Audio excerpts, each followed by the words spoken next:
아파트 리포트 팩트 진단 시간입니다. 최근 경기 강주역 드림시티에 대한 여러 가지 주장들이 나오고 있는데요. 이 시간 키워드를 통해 정확한 팩트를 진단해 보겠습니다. 첫 번째, 법 절차가 제대로 지켜지지 않은 불법 사기 분양이다. 정답은 X, 그렇지 않습니다.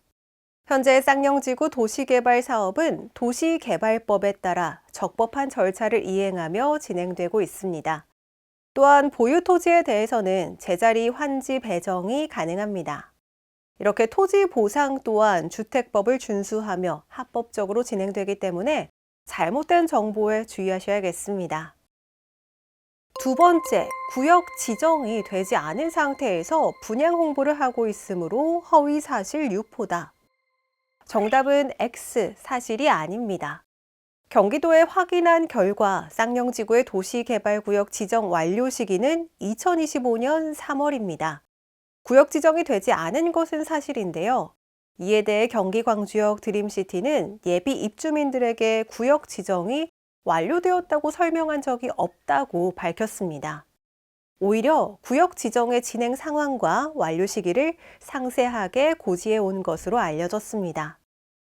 따라서 허위 사실을 유포하고 있다는 것 자체가 허위라는 것이 더욱 타당해 보입니다.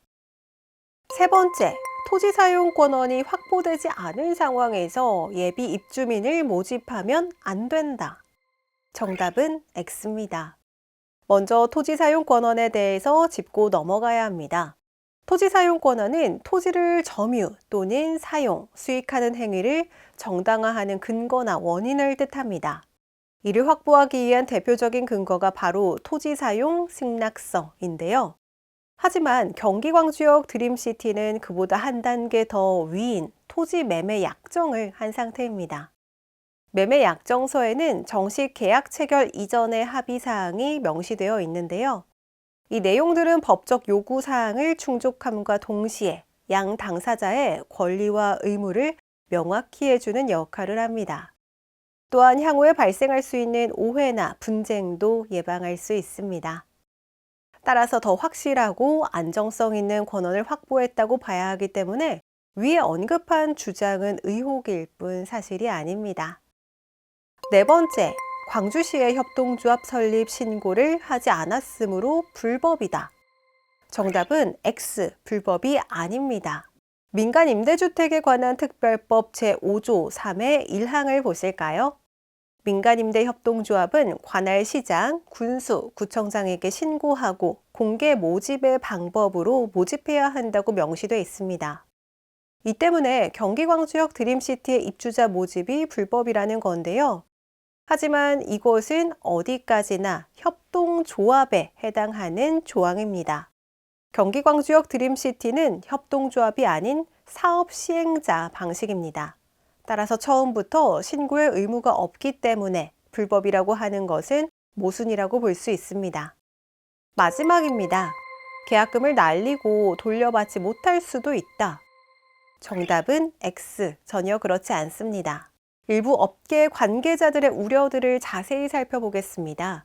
땅을 매입하지 못해 사업이 장기화될 수도 있다. 시행사가 부도가 났을 경우 돈도 돌려받지 못하고 아파트도 짓지 못한다라는 게 주요 골자입니다.